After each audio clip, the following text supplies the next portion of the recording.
That reminded me of like a PBS introduction into a show. That was good. That was a good one. Awesome. Well, welcome to this week. Yeah, I agree. We just had someone say that the best intro ever. I totally agree. That is the best one so far. So, welcome to this week's Chill with Jim. I'd like to thank you all for joining us on this episode of Chill with Jim, where it is always business up top, and we're back to the pajamas on the bottom because we are no longer in Mexico rocking the bathing suit. So back in BR, which I'm pretty sure lately has just stood for brr. So it's still cold for me. But I am your host, Jim McCarthy, and I am the client advocate for Strix, Louisiana.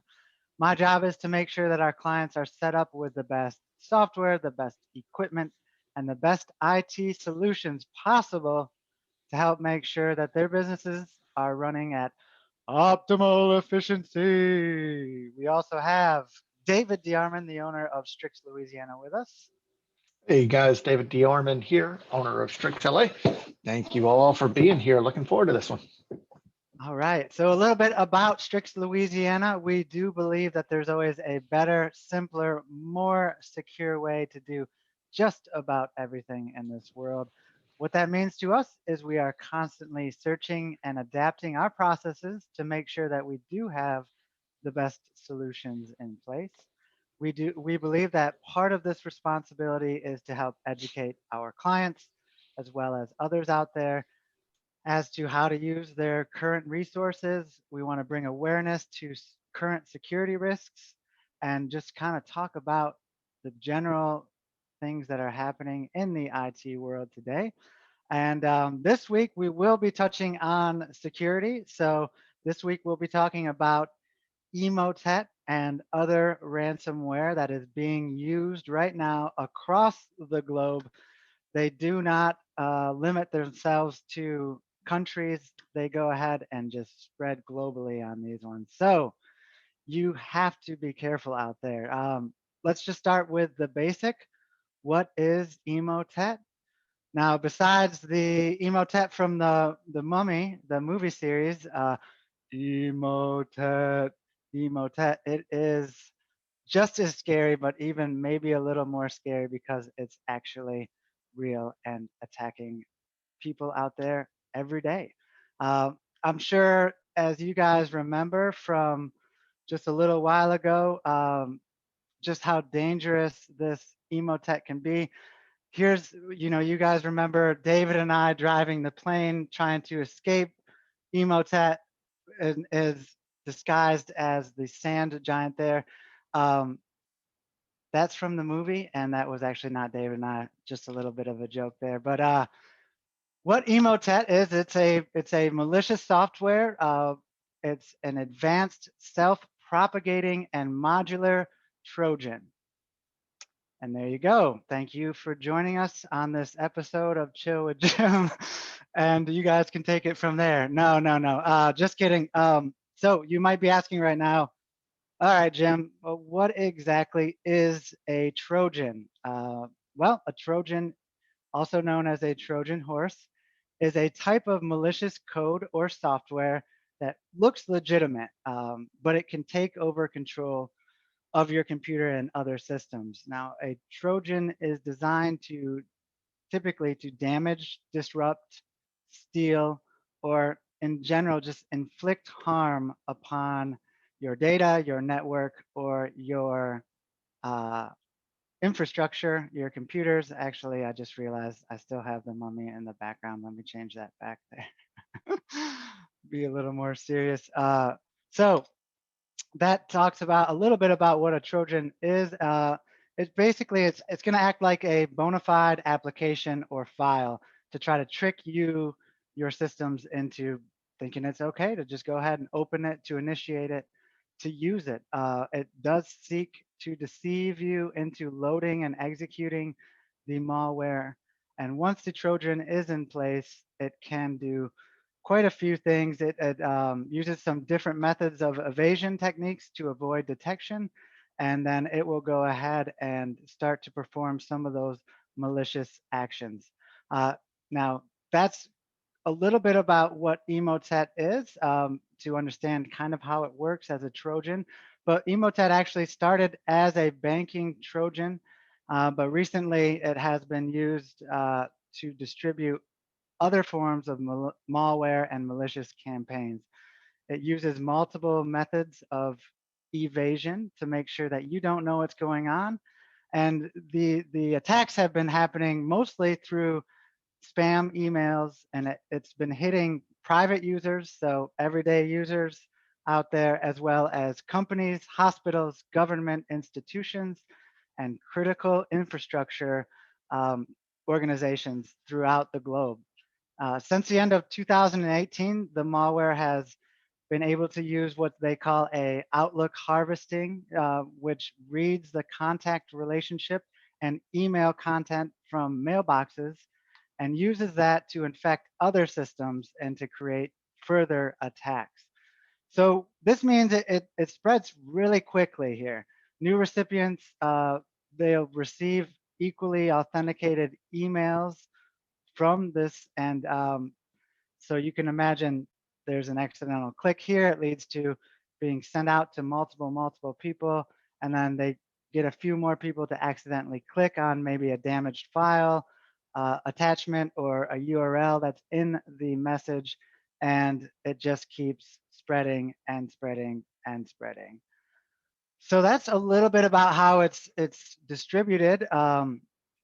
The consequences of Emotet and other malicious software like this uh, can be quite bad for even just the regular everyday user. Once the computer is infected, Emotet is going to download further malware. Uh, there's a big risk of data theft, loss of control of the system in general. It can actually cause a full out failure to your entire IT infrastructure, and just restricts some of the critical business processes that you or your business might be running. So in extreme cases, there have been times when companies have actually had to pretty much rework their entire company network, all of the computers, just because of the damage that it's caused. Um, just a little bit more about Emotet. It was actually first place in the top malware threats for most of last year, and it did actually drop down a few levels. So I think it was at number 4 or number 5 for a little bit there. But as of December, it was reported that 7% of organizations globally were impacted by this attack. This was following a massive spam campaign which targeted over 1,000 users a day during the holiday season. So, like we've talked about in past Chill with Gyms, the bad guys are always looking to take advantage of stressful situations, times when people are a little bit less, I guess, conscious of what they're clicking on. The holiday season is a great way to do that.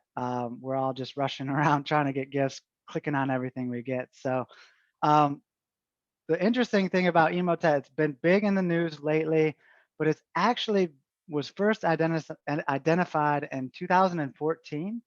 And it was, like we talked about, a banking Trojan at that point. But the bad guys have been constantly upgrading and making new ways of evasion to make sure that this software, malicious software, is still uh, being used and still being effective. Currently, the Department of Homeland Security is estimating that each incident involving Emotet can cost a business of upwards of $1 million to remediate. And the downtime, the amount of time that you are going to spend on this, severely impacts you, your customers, and just the overall way that your business is going to run.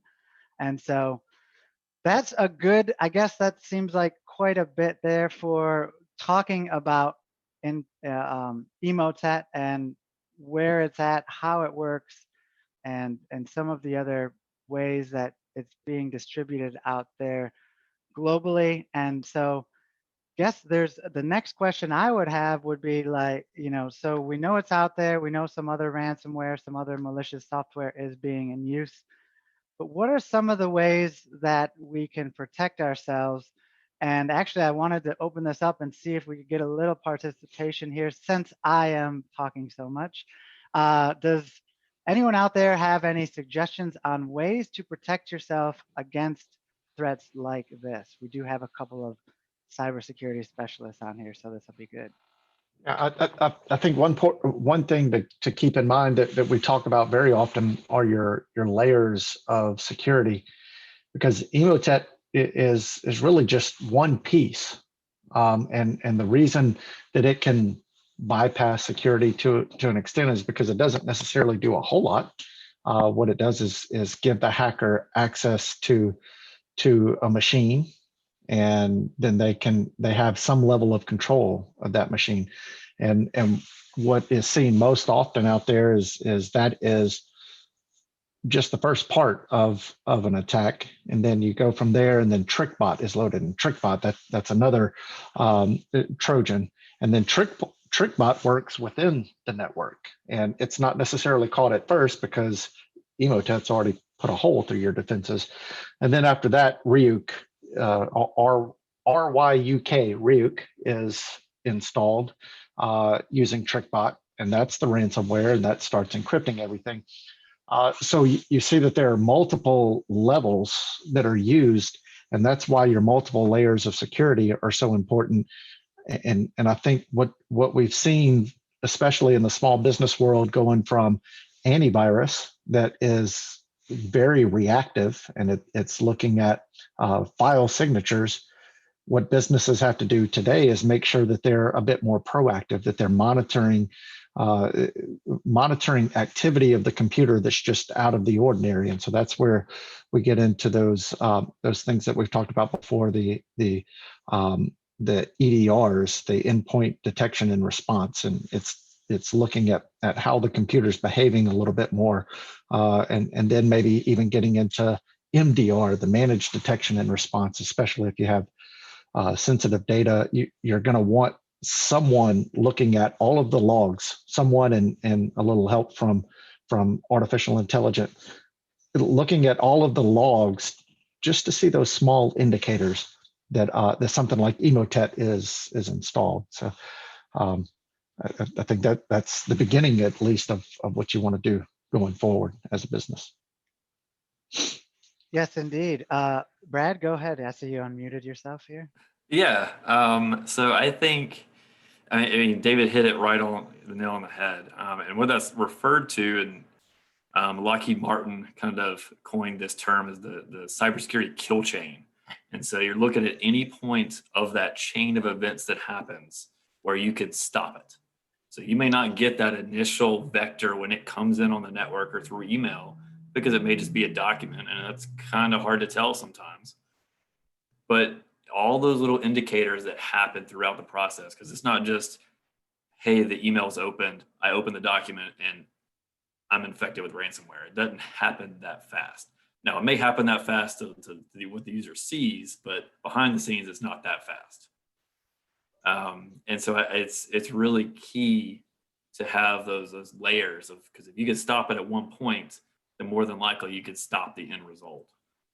And Brad, you mentioned emails in there, and that's one of the most common ways that Emotet is spread, is through infected documents or infected links that are sent through an email.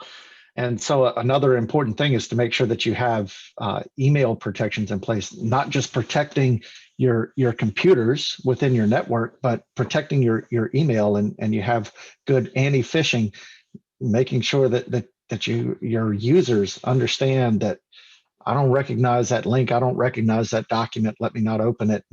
And if I do open it and it says enable content, don't enable the content. And then if it says enable macros, really just please don't do it. Microsoft Word is trying to tell you this don't look right.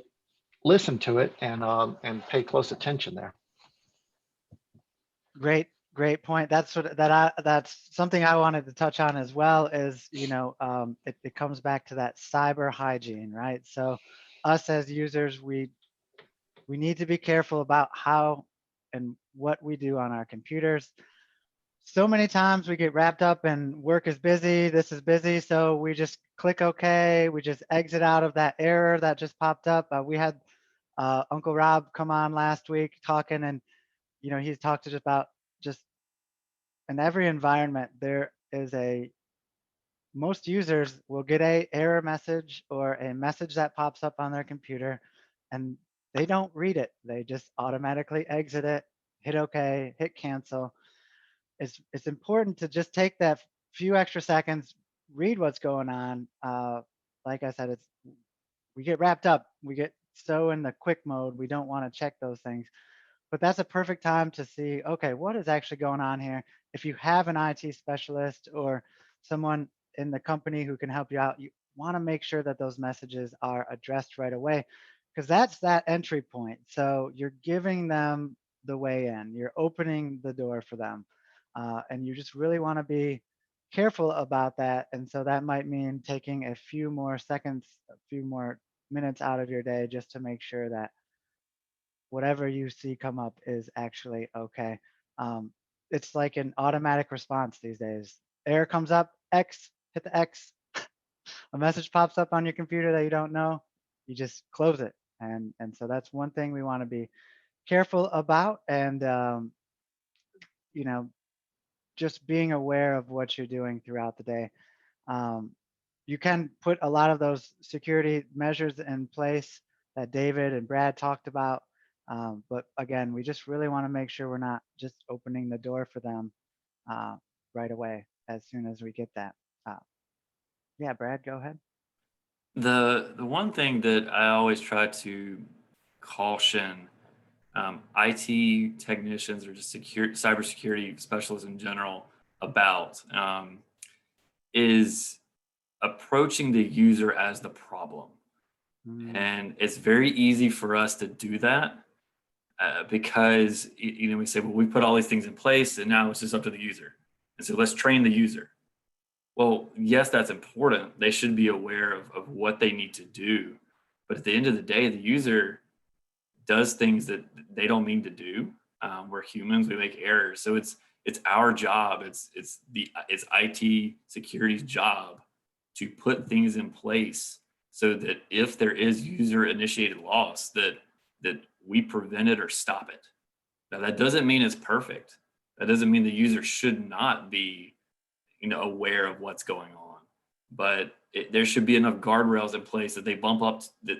Yeah, they may bump up to them. They may know what the guardrails are, but there should be things in place to prevent as much loss as possible to whatever the important crown jewels are, so to speak. And that kind of falls back on your IT provider to put those things in place and explain that to you. Great point. Yeah, I wasn't trying. Sounds like I was shaking the finger at the user there. No, that is a great point. Because even in another aspect of that, if you think about it, they're getting so advanced with these that we as IT professionals shouldn't expect all of that to be able to be recognized. I mean, they're getting so good now where maybe an infection is imminent at some point. So it is important for us to put those extra layers in there because it's not always going to be seen. It's not always going to be recognized. They're coming up with new ways all the time.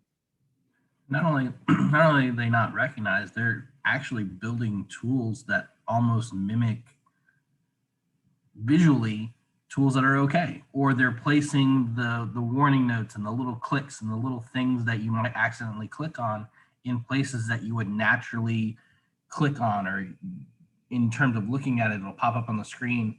and where the OK button is, it might be something else. They're building these things to trick you. So it's not always necessarily a malicious user going, oh, let me click on this thing to see what it does. It may just happen to be where they're trying to click to exit out of something, and boom, you're infected before you even know it. Yeah. Yeah, that's a great point, David, because we do education on this stuff, and you train users on it, but as users become more savvy, so do hackers, and so they're going to change their techniques. The business email compromise, as tools and users got savvy and could recognize emails coming into them that were obviously bad. Well, so then the hackers start using a known trusted email to send malicious email, and users didn't know about that yet, and you can't necessarily expect a user to know about that yet. It's a new technique. And even to the point where, like, I'm looking at one email in my box right now that I'm super suspicious of, but the unsubscribe button, we're trained basically, like, if you start getting spam, you're not on the list, you click the unsubscribe button. That's the perfect place to put a download, where you might click on that and be like, I don't want these emails anymore. Oh, bam, you're already infected before you even realize that it's not what it looks like it is. Yeah, that's what users were taught to do, 10, 15 years ago. You get a lot of spam, you be sure to click that unsubscribe button so you get rid of that spam. And so, yeah, that's a great point. What do hackers do? Oh, well, we'll start putting the payload behind the unsubscribe button. Everybody's going to click on it. That's what they've been trained to do. Yeah. And another point, with the email compromises, maybe I get an email from David every Wednesday telling me that, oh, Chill with Jim is about to start. So if his email is compromised, they just changed that one link in there for me to get into the Zoom. It's an email I get every single week that I don't think twice about clicking on, because I'm expecting it at the same time from the same person. And every time I click on that join the Zoom webinar, it goes to the same place. But that's you can have all of the user training, all of the security training, but once the bad guys get into that type of situation, it's nearly impossible to really detect what's going on, especially when they start to get into the social engineering part, where this is something we do all the time. And so that's where the layers come in, is that, all right, so maybe we can't rely on all emails are going to be treated correctly, or all emails are going to be seen as bad or malicious. So what's the next step when they get in? Brad talked about this a few weeks ago, but what's our plan for when something does happen? Well, we only allow them to get to this point, and at this point we see it and we stop it. So the companies out there, especially that don't have an IT company helping them out, these are some of the things either you want to look into getting into place, or where an IT company is really going to be beneficial, because you want those extra layers. You want something in place to stop that kill chain. So maybe it only gets 2 levels deep and you have something at level 3 that stops it. Maybe it only gets 1 level deep, and you can start to control how far that infection goes. A lot of these, once they get in there, they're going to spread throughout your network. So even at home, if you have multiple devices connected at home, now my home computer was infected. Well, I'm not that worried about it because it's just my home computer. Uh-oh, I connected my work laptop to the home network, and now it's on my work laptop, and now it's on my children's computer. And so you got to think about the way that these things are spreading out, and if you can stop it at that first or second step, it's very, very important. Yeah, you talked about what do businesses need to do. I think one thing that we see already happening, but it's going to have to continue to happen, is just businesses are going to have to put cybersecurity on the list of things that have to be done. It's going to have to be paid for. It's going to have to be addressed, because it's just so prevalent that at some point you're going to get hit. And then, we're doing work in with the CMMC certifications, and right now that's just for DoD contractors. That's only a cybersecurity certification that a DoD contractor needs to get to work with the Department of Defense. Well, there's already talk of that moving to the federal government. So any contract with the federal government, you're going to have this certification. And what we'll see moving forward is that's going to move to local, state and local governments, and then it's going to move to the private sector, where if you want to get a contract with Exxon, or you want to get a contract with Blue Cross Blue Shield or something like that, you're going to have some sort of certification proving that you are taking the steps to protect those larger entities. Yeah, I think one of the positive things that we have seen as a result of the pandemic pushing us all into the digital world so fast and so much quicker than we thought is companies are now budgeting for IT and security.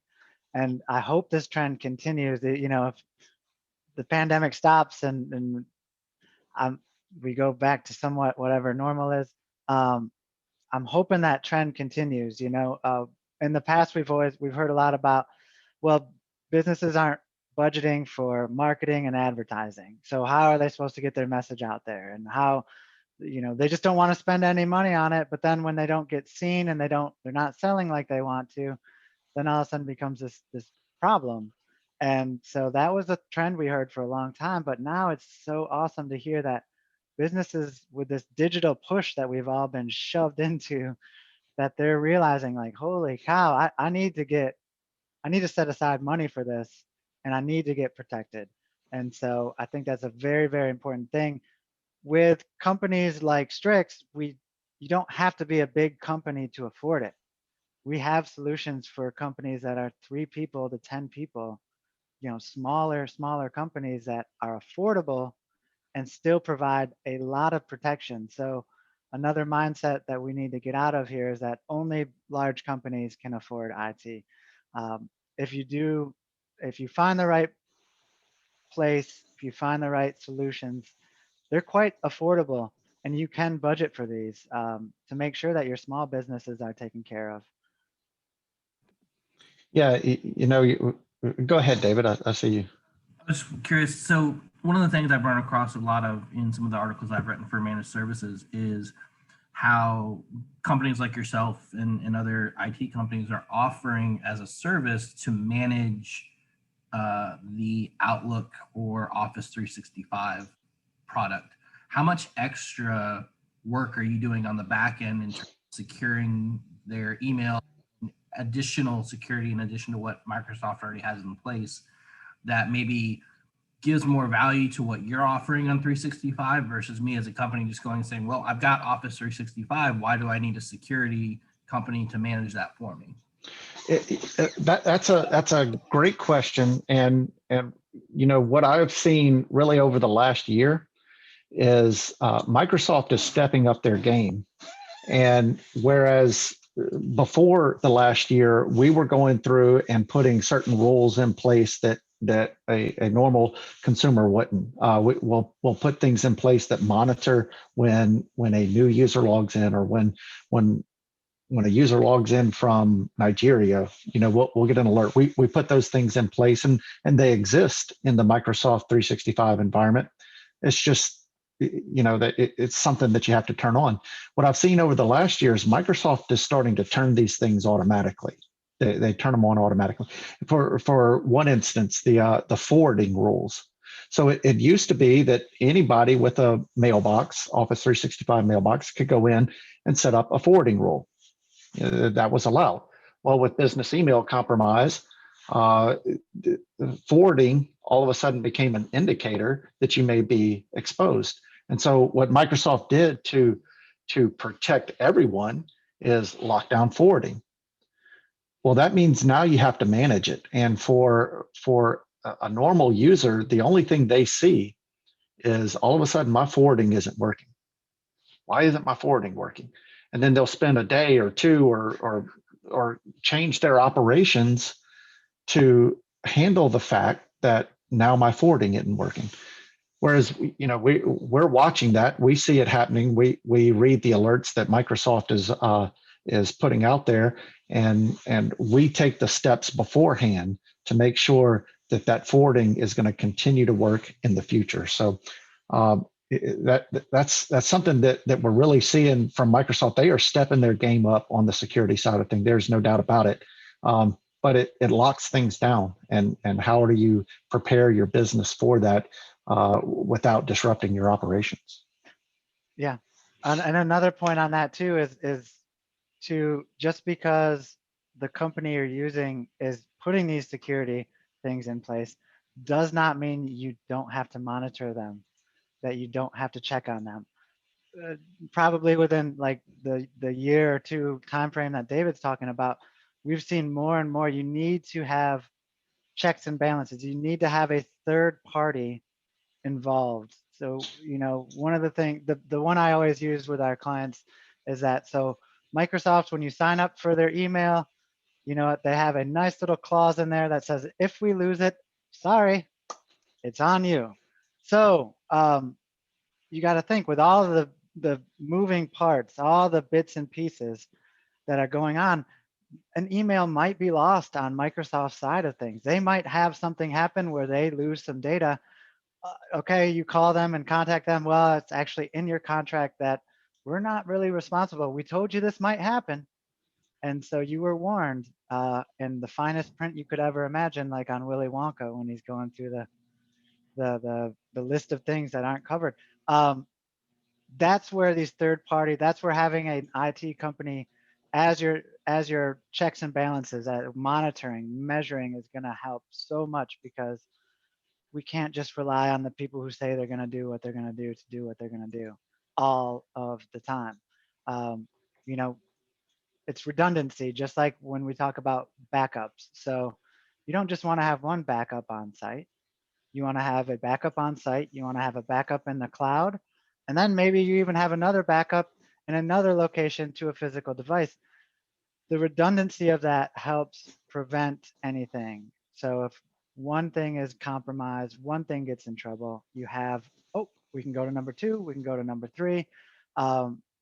We have, through Microsoft does a great job with their security lately and email, but we add extras. We add spam filters. We add phishing simulators. We add phishing, ways to stop phishing attacks, where this is outside of Microsoft. So we're not just signing you up for something within the program that you already have.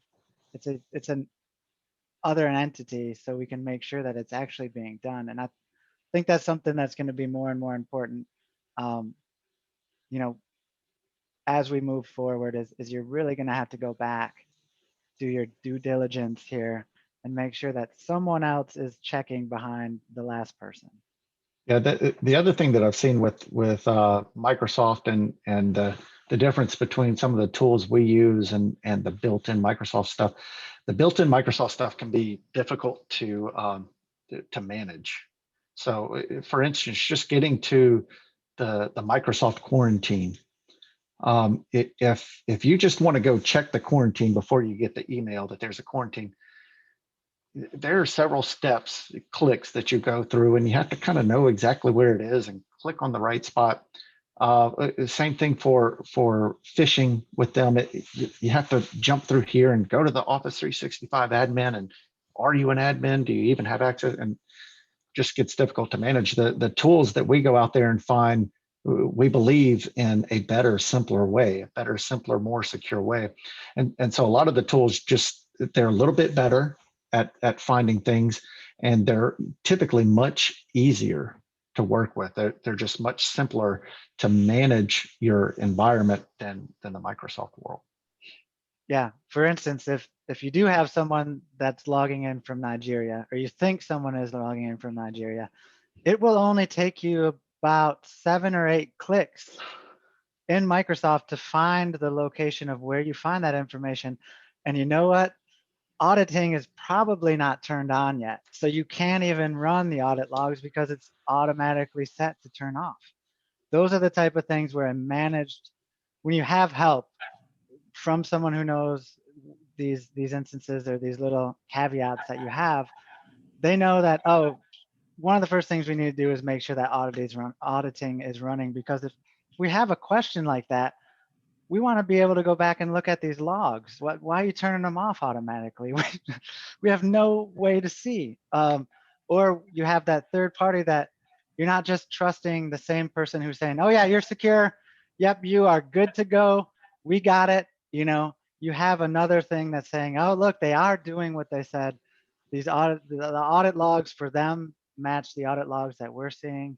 So because you're putting a lot of trust into one company, one entity to see like, well, we're just going to trust everything that they're telling and make sure, you know, is there a security risk with this, Microsoft?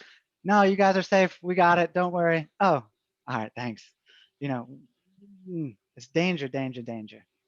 Brad, you had something? Yeah, I have two things to say that are not even security related. So about having someone else help you with Microsoft 365. The first one and the most annoying one is licensing. One thing about Microsoft is that their licensing is convoluted. And so having someone that sells the licensing, knows what each thing is, and make sure you're not buying a license you don't need could save you money right off the bat. And two is that David hit it really clear. And if you understand how Office 365 rolls out when you sign up, is that they don't retroactively go back and apply a setting they may do to new tenants. So any of those changes that happen over time that Microsoft sets as the standard, you don't just automatically get. You have to know that this is changing and go back and make those changes. And so you gain the knowledge that provider has about what's going on in the industry, and hey, did they have a new license model that works better for you? Let's switch you to this and you get more for your money. So there's a lot of things that you gain just from knowledge, from having someone else help you. Yeah, I love you mentioning that, because typically when we do get a new client, one of the things we see right off the bat is that they're paying for licenses and services that they're not using. So, oh, we signed up Joe Smith for the Adobe suite. It's only $70 a month. Oh, well, he hasn't worked here in a year and a half, and we're still paying for that license.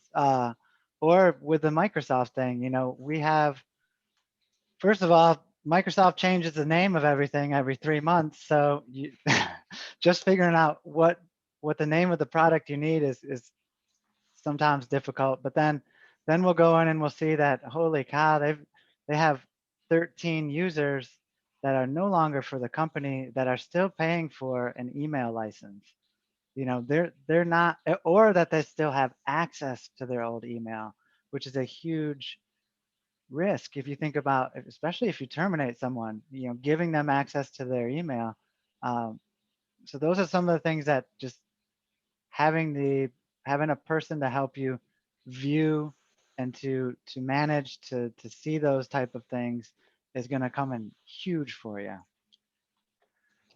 And Jim, we were talking about Emotet earlier, and just to give you an idea how quickly things change, we planned this chill with Jim out, I guess 6 weeks ago. I don't know. We started laying this one out, and Emotet at the time, it is so interesting because it was still one of the biggest threats out there.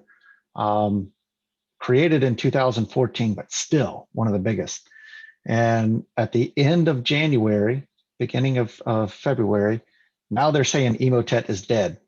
There was an Operation Ladybird that it's law enforcement groups from all over the world got together, and they're saying that they have basically shut down Emotet. My guess is, if we look back in a year, Emotet's going to be back, and that's the constant changing and shifting, and it's not different than any other industry. I mean, Carlene's in the travel industry, and that changes pretty much every day, especially now. And so if you're a business that's in travel, you need to be paying attention to all the changes going on in travel. We're paying attention to the things going on in cybersecurity. So that's just another thing. Why you go get your insurance agent? Why you go get your attorney? Why you go get all of these people? Because they're specialized. Yeah, I mean, you just look at the MITRE page for Emotet. This thing does everything. Like, it is so, it's basically like a little Swiss Army knife. Like, you just kind of put into it what you want it to do. So, I mean, they can say that they stopped it, but somebody right now is probably trying to figure out how to reconfigure the back end of it so it still works.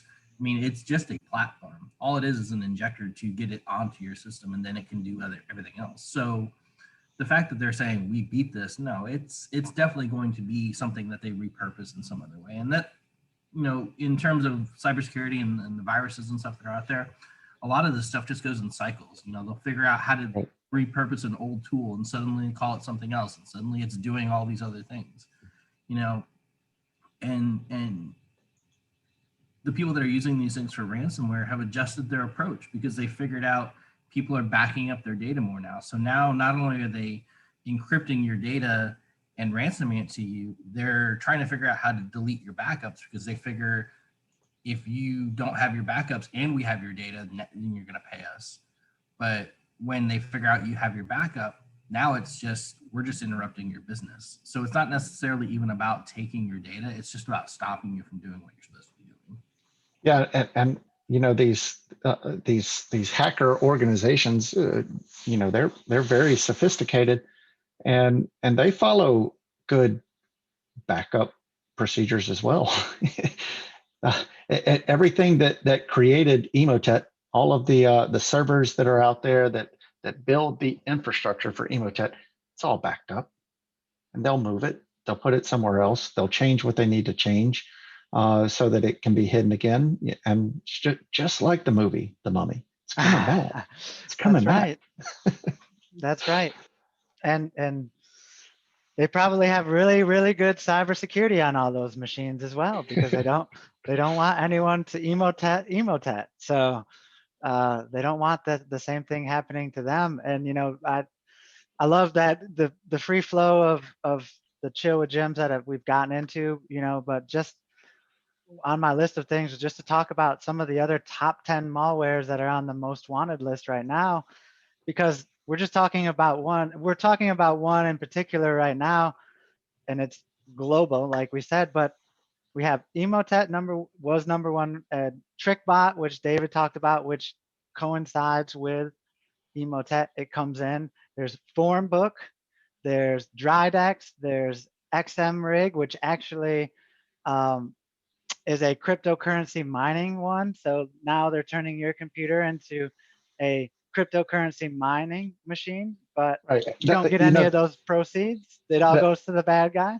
That's one that people, a lot of times they'll never even realize are on their machine, because it's not popping up anywhere. What it's doing is just running in the background. And so you notice my computer's running slow. Man, this Windows is garbage. I got to get a new computer. Well, that's because you have software running in the background, or they hit the servers, and you know they're looking really for those devices, gaming machines that are they have really good processors, because crypto mining is all about you have to kind of get there first in order to get the cryptocurrency, and you get just this little bit. And so they network all of these computers together so that they can grab little bits of cryptocurrency here and there, and it never pops up. It sits in the background, sucking your resources. Your electricity bill goes up. Yeah. Then you got number 6, Qbot. Number 7, Hadad, which is actually an Android malware, which repackages legitimate applications and then releases them in a third-party type store where you go in and you download this. It looks perfectly fine, but everything about it is gaining access into your phone, access to all the key security details, you know, it's just amazing what it can do once it gets in there. Rig EK, Ramnet, and this one's Glooptaba, but those are the top 10. So, and each of them kind of does something different. They're all malicious in intent, but they have a different way. So it's like the car burglar. He has the Slim Jim where he's going to try to open your lock that way. All right. Well, the next guy comes up with a way to digitally unlock your car. And then there's the old guy that still uses that break in the window type trick. So there's all of these different ways that these malicious softwares are out there. But top 10, those are just the top 10 right there. So I would hate to know what that entire lists are. They exploit a lot of vulnerabilities. MV Power, DVR remote code execution right now is the #1 that's being executed for that, impacting 42% of these of organizations worldwide. So that's just a way that they're getting in there. Yeah, that one,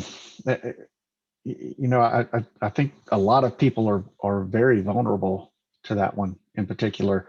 What we're talking about is basically your DVR, your security system, and you generally want to open that up to the public because you want to see your security system back at the office. You want to see it from your phone when you're in Cancun, So you open that up. And of course, what the hackers do is, well, now they scan and they're just scanning IP addresses and they're looking for that DVR port that's open.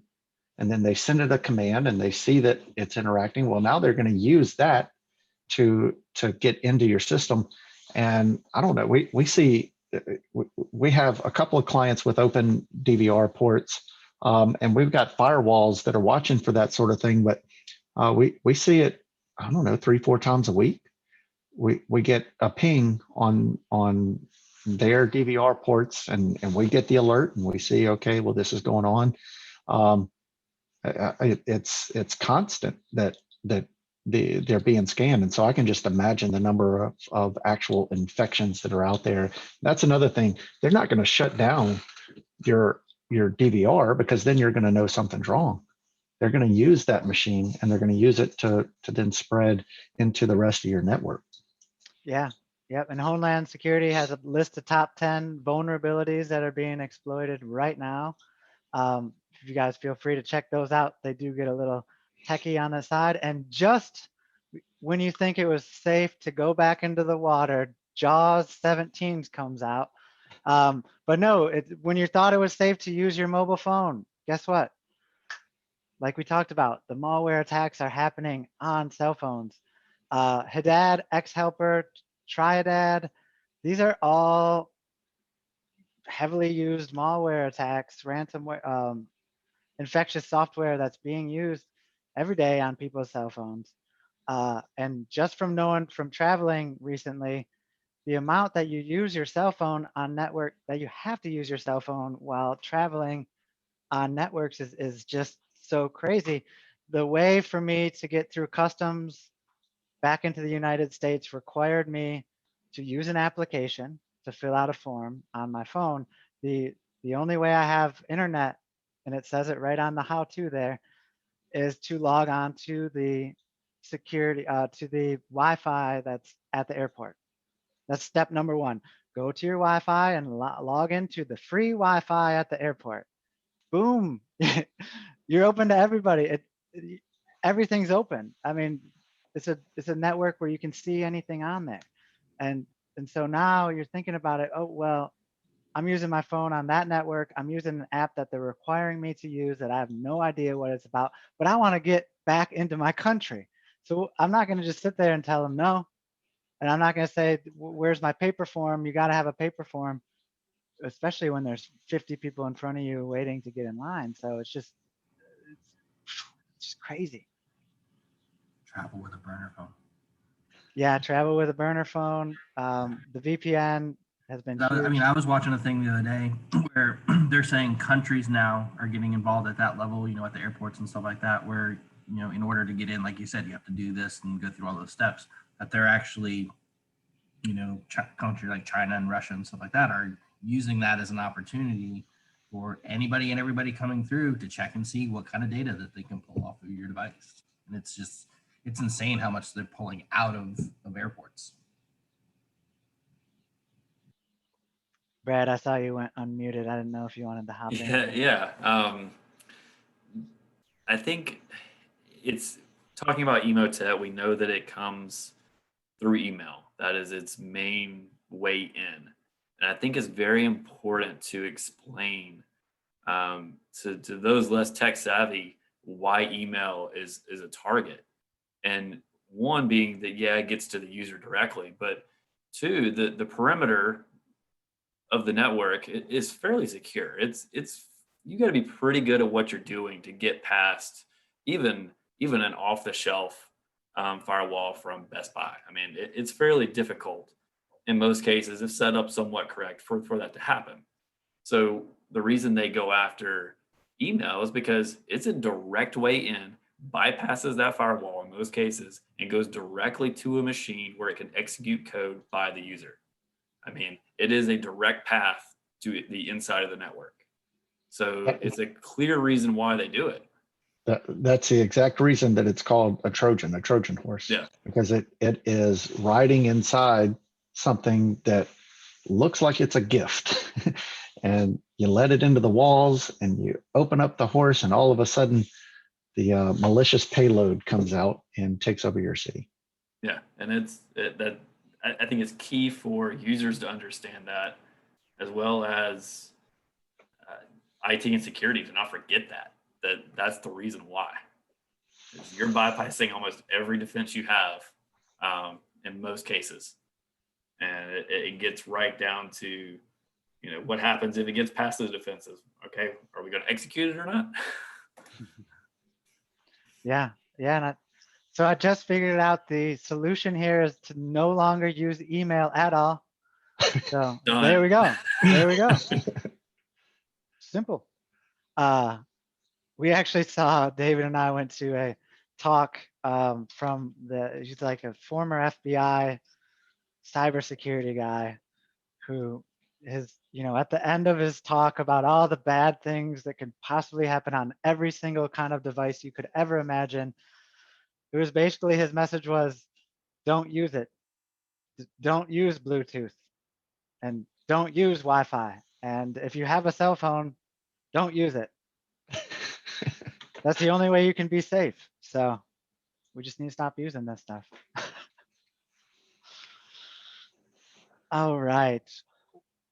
I'm going to allow for this awkward moment of silence. Okay. That pains me every time. Well, love the discussion, everybody. Thank you for joining in. And David, we didn't have anything pop up on the Facebook from our 200,000 followers, did we? No, nothing. Okay. All right. Well, I hope we covered a lot of what you need to know. If you do have any more questions or want to learn more, feel free to reach out to us. Maybe even if we'll be able to do a chill with Jim specifically about that. We like to address topics that are going on right now that people are interested in. So if you heard anything along the way that you like or you'd like to learn more about, just send us an email and we'll go ahead and try to fit it in somewhere. Again, thank you for coming out. David, what do we have on the works for next week? Well, next week we're going to go to the productivity side of things, and we're going to be talking about Planner and Tasks, a match made in Microsoft. It's two different programs that have been available in Microsoft Office 365, Microsoft 365 for quite some time now, and now they have joined together. So we're going to talk about what that means and how that can help you. Awesome. Now, is that one of those renamed things? Is that the same as to do, as tasks, as tasks to do, and now it's reverting back to do? I mean, well, you've got task, you've got to do, you've got planner. They were three separate things, all doing something similar. They have been slowly just shuffling the names around. I can look at where we are right now in Teams. It's tasks by planner. Uh, That's the name of it in Teams right now. But I'm pretty sure, and I'm not joking, I'm pretty sure that that's just a temporary name, and that they are moving to. I think it's just going to be tasks in the future. They're going to drop the planner name, or one way or the other. I remember seeing the announcement, but it's really hard to keep straight at this point. Another example there for everyone. So, well, be sure to join us next week. It's going to be a good one. We'll do some live demos on that one just to show you kind of the power and capabilities of how you use it and help you streamline your efficiency a little bit more. So we look forward to you all joining us there. We do have the link in the chat at the bottom. And as always, we'll post it on Facebook and LinkedIn for all of you. If you like the show, please go to YouTube, follow us, like it, share with your friends, all that fun stuff. And we hope to see you next week, where it's always the same chill time and the same chill network. Muchas gracias for joining us today. See you next